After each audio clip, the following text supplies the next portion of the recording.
is a fantastic way to use up any quinoa that you may have on hand. Normally it's made with bulgur or couscous, which is a type of cracked wheat, but these don't have the nutrition value that quinoa brings to the table.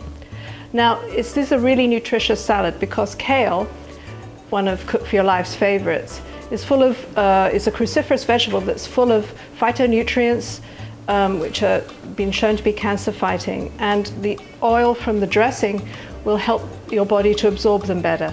So let's get cooking, let's get this done, because it's a quick, easy salad that is truly delicious and a crowd pleaser.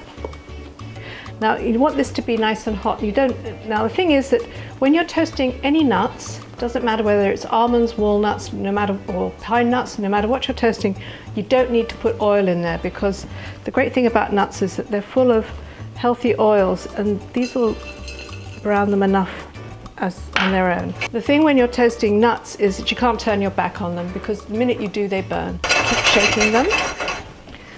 They're not going to go dark brown, well, if they shouldn't do, they're going to go kind of a pale brown. You just see they're starting to get a little bit golden. Once they start to do this, it goes very fast. And you have to keep shaking them. Now the moment they do this, get to this stage, you have to turn off the heat, because the pan has got a lot of residual heat in it. Just leave it in there a minute longer, and then I'm going to put them back into the bowl that they came in. Because if I leave them in here, they're going to burn. First of all, I'm going to put in the mustard. And this dressing, the basic mustard dressing, you can use with kind of anything.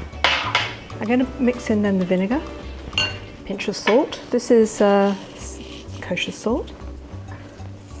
I'm going to put in a grind or two of pepper. Now I'm just going to beat them together. Now, always make my dressing in the bottom of the bowl I make salad in. It's a habit I got to when I lived in France, okay? Now I'm gradually going to add in the olive oil. Now if I do it slowly, and it won't separate. A little bit more.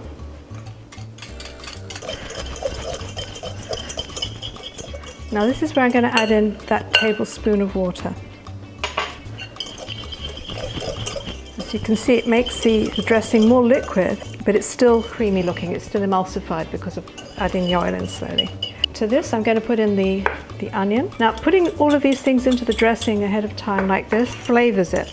Just like when you are cooking and you're sautéing, you're making a flavor base, so it is with salad when you add ingredients. I'm going to put in these. Now, the best part about this is putting in these warm toasty nuts. They're going to add flavor to the dressing. So you can see this looks more like a salad than a dressing right now, but this is going to go a long way. Right, I'm just going to put this to one side now and just do a little bit of work on the kale. I'm going to put in these sprigs of mint, which are fresh from the garden, which is kind of lovely. If you ball up your herbs like that, it actually makes them easier to chop. Now this also is going in the dressing. Now I'm going to put in the kale. This has been chiffonaded, but I'm just going to cut it down a little bit more. Now the great thing about this salad is that you can make it well ahead of time, and the kale, unlike lettuce or softer vegetables, it actually holds up in the dressing. The dressing kind of softens it a little bit, so you can literally make a salad like this and it will be good in the fridge for about 3 days. This will end up being about 2 or 3 cups. Now I'm going to mix this in, and you'll see that as I do this, the kale will gradually pick up the dressing and it'll shrink as the acid in the dressing hits it. And last but not least, once I've just blended this in, I'm going to start adding the quinoa. Now the quinoa you can kind of put in to taste. A lot of tabbouleh salads have very little grain in it, just a little bit and a lot of green. So it's really how much you want. We don't have a lot here, but really you can do it to taste. If you want it to be very grainy, you can put more in. And there you go.